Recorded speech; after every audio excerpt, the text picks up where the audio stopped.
Okay, so we've got a Should You Summon here for the new Super Saiyan Goku and Super Saiyan Gohan, who are both manga characters, quote unquote. It's for the 40th Dragon Ball anniversary, and I want to tell you guys that you don't need to worry about summoning. If your heart is racing and you don't know whether you should go for them or not, I'm going to tell you straight away you don't need to worry about summoning, at least immediately, because this banner is going to be here until the 14th of January. So that means if you're saving towards the festival, which will be starting next month by the way, you can summon even after the festival in the next year. So you won't need the characters now. You just need to make sure you get the characters while the banner is still up, because they literally said they have no plans on ever returning the characters. So if you don't get them, that could be quite tough for you, but you will need to get them if you do want them. But you have a lot of time. They're giving you literally the whole of November, the whole of December, and almost half of January too. So you just need enough Chrono Crystals between that time. In my opinion, you should summon straight away if you like them, but of course you could summon after and not get them, and if you're closer to the deadline, that's worse because you have no options available. So you're going to use this video, I'm going to give you the should you summons, the information, etc. But I just want to tell you immediately that this banner is going to be here for a while, in case you were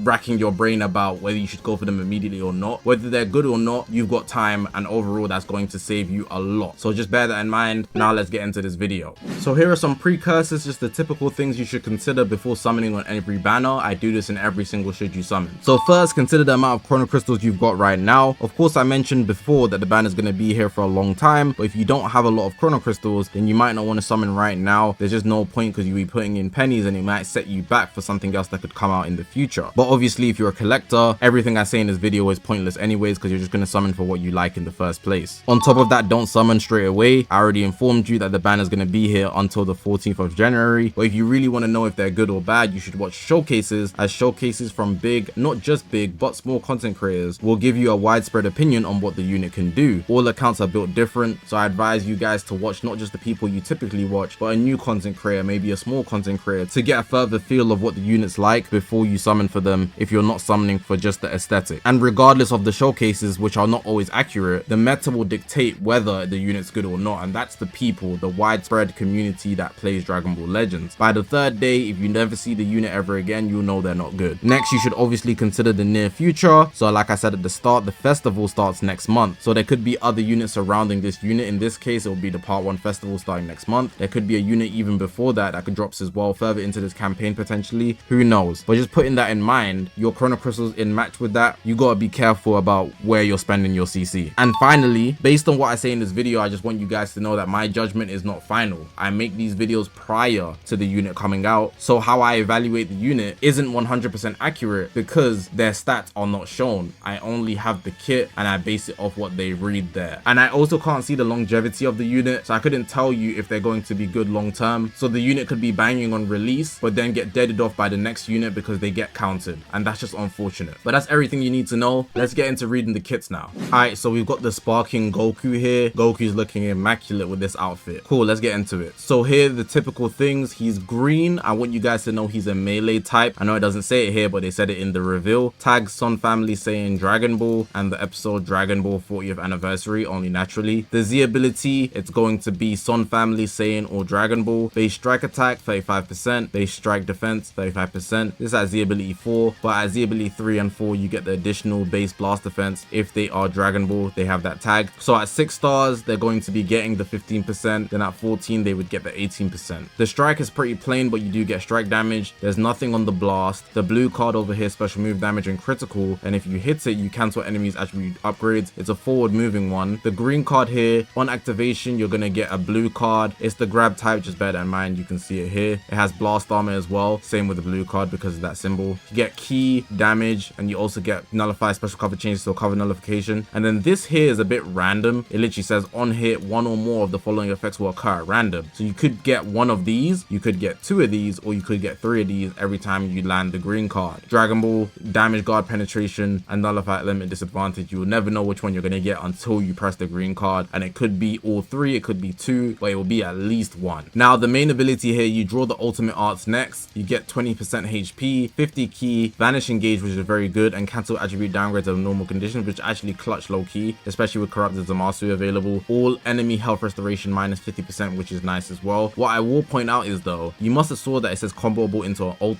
ultimate, right? And also here you draw the ultimate arts, but there's no ultimate arts on the page. I don't know why they haven't put it on the page. It wasn't in the reveal either, so I don't know if that's a mistake, but he definitely has an ultimate art, so just bear that in mind. Now the starter ability, this is where things get really interesting because their damage numbers and damage guard numbers are very good. 290%, 210%. For measure, Metal Cooler on his third life doesn't even get 210%. And also bear in mind, I showed you on the green card, he might get this damage guard penetration in addition, so his damage, generally speaking, will be out of this world. You're gonna see he's gonna be doing a number, which is nasty. Key recovery, draw speed, protect Dragon Balls for 40 timer counts, ally Dragon Ball sub count on switch -1, so he's really meant to be run on Dragon Ball. Also per other Dragon Ball party battle member, damage 15% and damage guard, so he's even got higher amounts, so it's like 230 here, and then it's also going to be 305. Now the unique ability on entry is gonna get a card if he has 3 or fewer. He's gonna get key, cover nullification. He's got type disadvantage, but only for the damage he receives, and he's also going to reduce the enemy strike and blast power. Now he has this thing where every time he enters the battlefield, he'll get certain buffs after the second and the third time. So here it says also based on entry count, so after the second time onwards, every time he enters, he's gonna destroy one enemy card, seal a card slot, and increase their cost by 15, which is very crazy. Strike and blast. Then the third one onwards, he's always going to cancel attribute downgrades under normal conditions, but he'll also cancel enemy attribute upgrades, which is crazy, every time on entry, and that's 3 times, so that's actually quite, you know, very useful. Here on strike and blast hit, 10 key, strike damage plus 30. On vanishing step, he's going to destroy 1 card and draw a special arts next. That can happen twice. Vanishing gauge goes to 80%, that happens twice. And then ally sub counts -2, enemy key -15, and return to standby here, key plus 30 and ally health plus 10. Nothing too crazy there, but it is useful, the ally health part specifically. He has a blast cover change and it can only be comboable into a blue card, but it is quite a shame about the ultimate arts. I don't know why it's not on the page, but maybe it will load later and you'll also see tomorrow. But that's everything for Goku. Alright, here we've got Super Saiyan Gohan. Gohan is looking crazy as well. Wearing normal clothes in Super Saiyan is something different, bro. It looks so nice. Gohan here is a support type. Again, I know it doesn't say here, but it said it in the reveals. He's a red type, element red, and his tags Son Family, Hybrid Saiyan, Super Saiyan, Dragon Ball episode, Dragon Ball 40th anniversary. Here, if we look at the Z ability, Hybrid Saiyan, Son Family, and Dragon Ball. Base strike defense 35%, base blast defense 35%, and at 6 stars, if you're also Dragon Ball, you're gonna get base strike attack 15%. You're going to get also 18% at 14 stars. In addition, if you are Dragon Ball tag. Now the strike arts, nothing crazy, no blast armor, but it does give you blast damage received, which is obviously for the enemy, so you're gonna do more blast damage. And he's meant to do a lot of blast damage, bear that in mind. On blast hit, he's gonna get 10% on his gauge every single time. The blue card here, massive damage. On activation, he draws this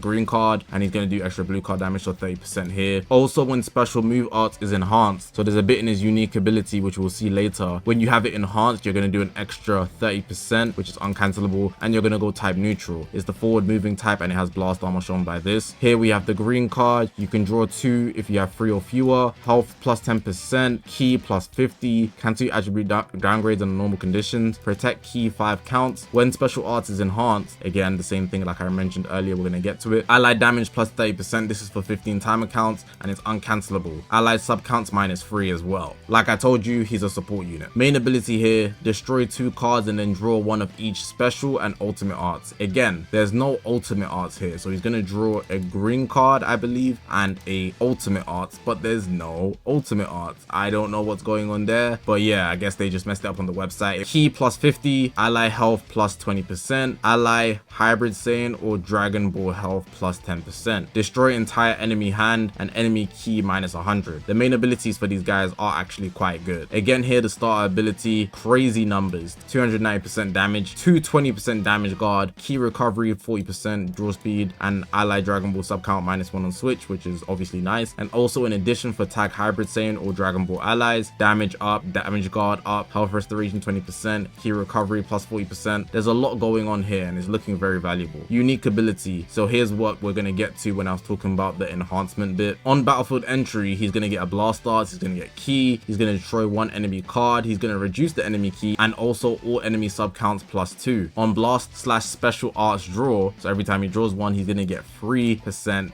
health. Key, vanish gauge up, so he's gonna be low-key a one-man army, but he's not meant for offensive powers greatly, but he's gonna be able to do so. Blast damage plus 20%, ally sub counts -1, this is 2 times, and activation reset on switch. So I'm assuming this is not every time, but it's like the first time, you know, and then it can reset on switch. On strike, blast arts hit, activations reset on switch. He's gonna draw blast arts next. This can happen 2 times, so it's extending the combo. Nullify special cover changes, so cover nullification for 5 timer counts, which is 1 time. You'll be able to do a lot of burst damage in a short time. On ally cover change, so if the cover change in, enhance next activated special move / special art, and also ally health plus 5%. On return to standby, draw 1 card if hand as 3 or fewer. Key plus 20, enemy key minus 20, and he also has a blast cover change that can combo into a blue. Again, sorry for there not being an ultimate art in the kit. I think the devs messed up somewhere, or they just chose not to include it. Again, in the reveals, it also wasn't there. Now, do I think it's worth it for you guys to summon? I do think it's worth it for you guys to summon, especially for a collector's item, but that's to your liking, so I'm not going to push about that. But regarding their kit, I think they're going to be good. Low-key, Goku doesn't look better than Gohan. Gohan's being more supportive and adding more to a team because none of these guys have survivability, so I doubt they're going to be like the breadwinner on any team, but they do have crazy damage guard and damage numbers. Their offenses and defenses should be good as long as their stats are good, and because they're sparkings, it shouldn't be hard to get them to 14 stars because you can just Z-power them. So overall, I think they're going to be valuable. I do think Goku will probably be more liked because he's a melee type, and I don't think Goku's going to be bad. I also don't think Gohan is much better by a landslide, but they both have things here and there that make them super valuable. It's going to be super annoying to have to fight Gohan because he's going to do a lot of damage and he's going to be helping his team out a lot. But with Goku himself, he has gimmicks that make it unplayable against him, increasing the cost, for an example, destroying cards, etc. So overall, if you like them, I think they will be good, but I do recommend watching showcases because sparkings are quite unpredictable, and there's also the expectation you will star them up because they're sparkings. It's easy to do that for sparkings, especially in comparison to Legends Limited and Ultras.